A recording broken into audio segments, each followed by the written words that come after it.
Go ahead. So that if someone arrested, I would be the nurse in charge. So I had. If someone passed away. Oh yes, if yeah. someone's heart stopped, Okay. that I would know how to respond with both the machinery and the drugs and everything.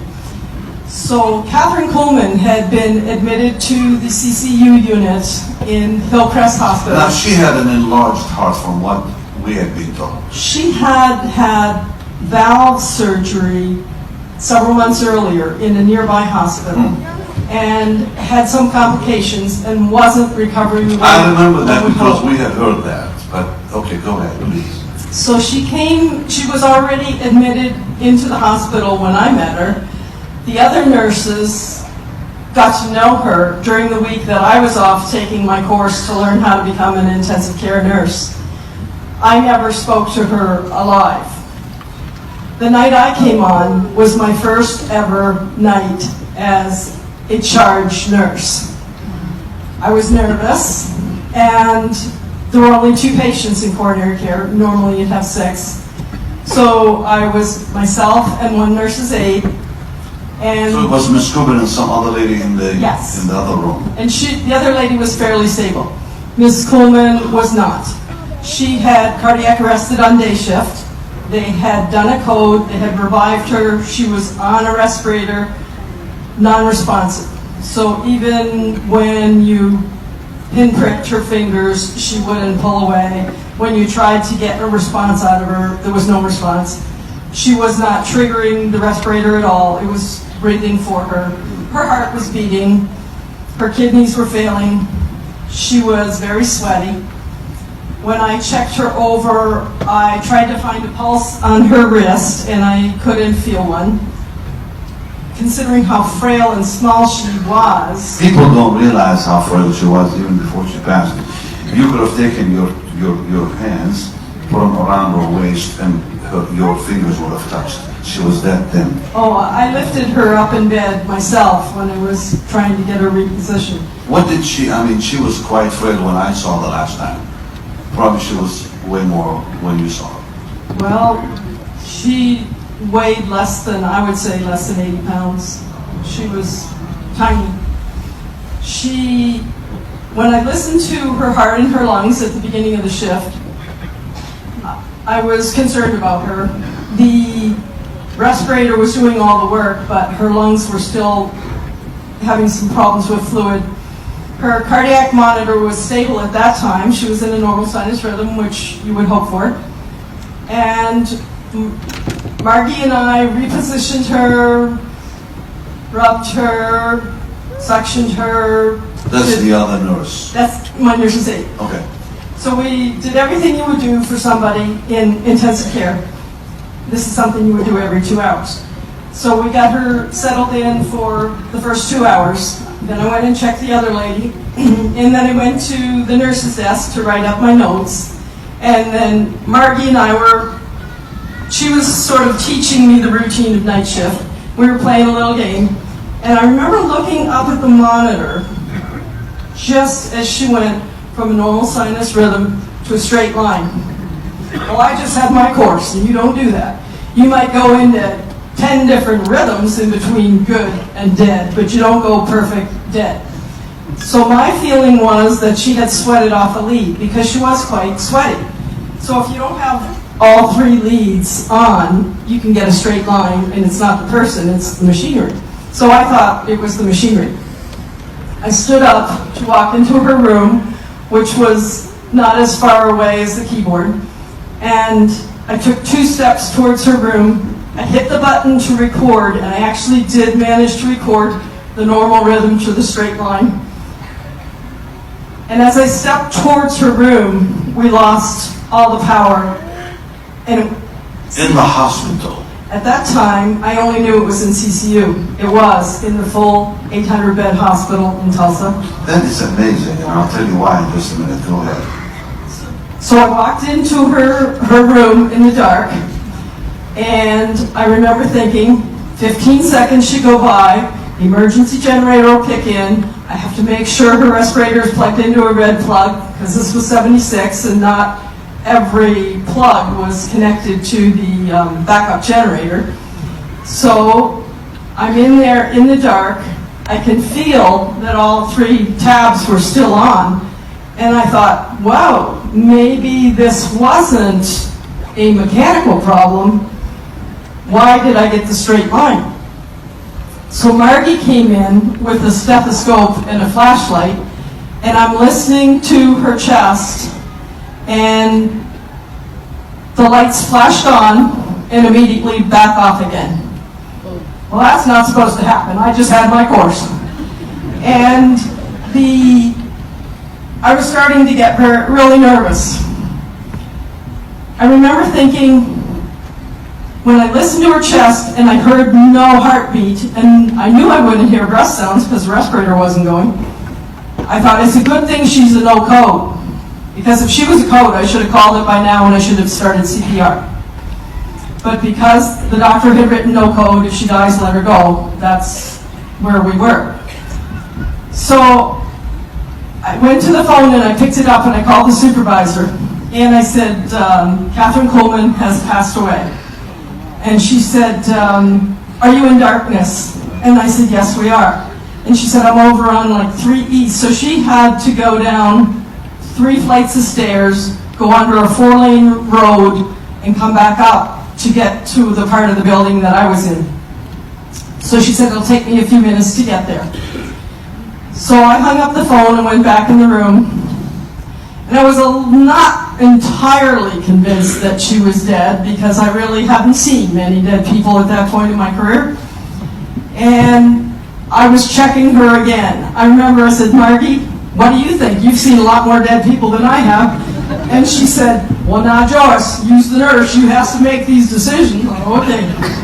So while I was listening and feeling and touching her, Now listen to this.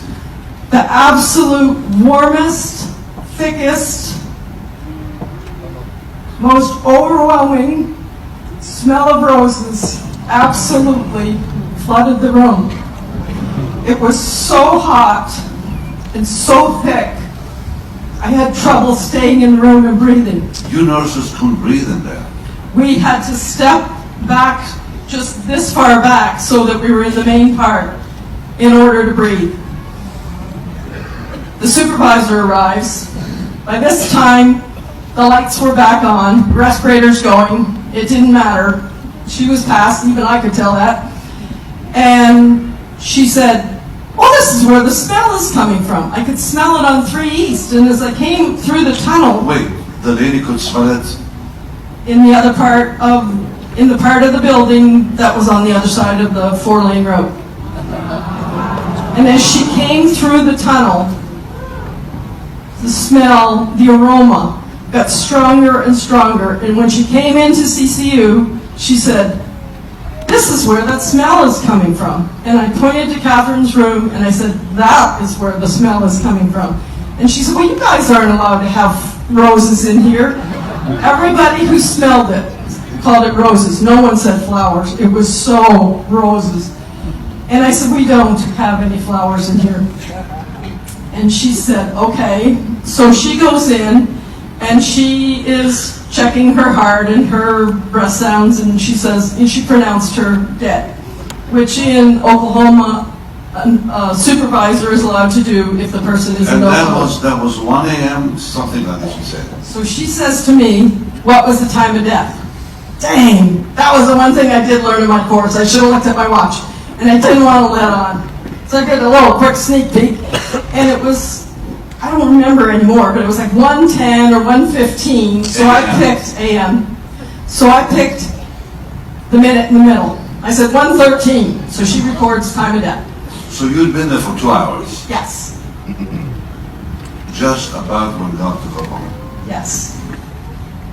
You told me last night that the other nurses told you that she predicted when she would die. When day shift came on in the morning, do you want me to tell the Tink Wilkerson part in the No. middle? When day shift came on in the morning, they said, where's Kathryn Kuhlman? And I said, well, she passed away last night. Well, they were so excited. They had gotten to know her. They loved her. They taken her as their own. And they ran to the chart and they started flipping back through the pages. And here they said she predicted the date and time of her death. Well, not only was the February 20th right, the 113 was there. Wow. Can you believe that? And she told the nurses prior Yes, that she would go at 1:13 a.m. on the 20th. exactly. And they had written it in the notes. And I was a little perturbed. I said, well, that should have been on the Paradox. I would have been watching her more closely instead of playing it in. And they said, well, I said, did she make any other predictions? And they said, yes.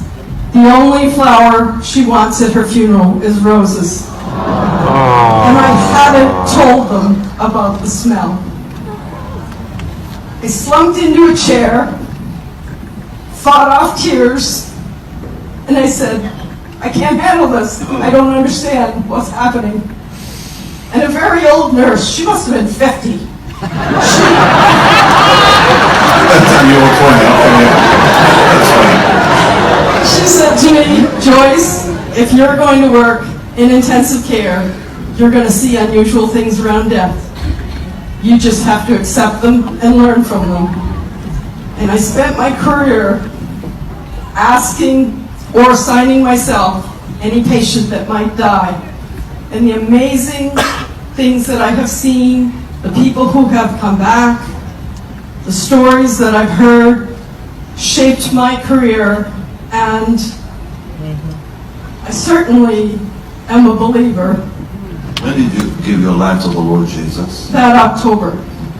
I went to a friend's house and she said, well, Joyce, have you ever prayed the prayer to commit yourself to Christ? And I said, no, how's it go?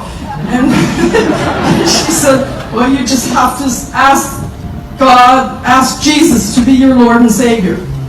So that night I was driving home from Oklahoma, from Texas, and my car started to drive itself. As I was praying the prayer, I became so fixed on one star in the sky, I thought I better pull over. And when I tried to pull over, my car wouldn't slow down when I put the brakes on. What do you mean drive itself? You didn't tell me that last I time. didn't tell you that last night. My car was driving itself. I let go of the wheel, I took my foot off the gas, and I just fixed on this one star in the sky. And I started singing Angels We Have Heard on High. And then I wasn't singing in English anymore. And since I was Presbyterian, I didn't know what was happening. Don't you love this? But it certainly changed my life. And what I learned is that I cannot hide this light under a bushel basket. And now that I have let my RN license become inactive, I'm no longer afraid to stand up in public and tell this story, and someone will believe. So don't picture the gray-haired lady you're looking at now. Picture the 20-year-olds. That's who it was. And take Kathryn Kuhlman's story into your heart and know that miracles are real, Yes. that God is alive, Yes. that He's working in our lives, Yes. and be willing to accept the challenge that He offers to us. Joyce, why did you call me through red and yellow? Why me? To tell me that. I had seen a video that you did about your first experience with Kathryn Kuhlman Yeah. with the lady with the, what sounds like rheumatoid arthritis. Yeah, I'll tell the story right now too. I love that. And I thought, this is the man who needs to hear Kathryn Kuhlman's You went to story. Robert's Lair I did. first. I went to Then you Robert's. said you better go and tell Benny. He did. He said, you better, Benny Hinn would love to hear this. And I said, how will I reach him? He said, the same way you reach me. And I just went on the website in the little section where you can put in a prayer. And I said, I was Kathryn Kuhlman's nurse the night she died. Would you like to hear her story?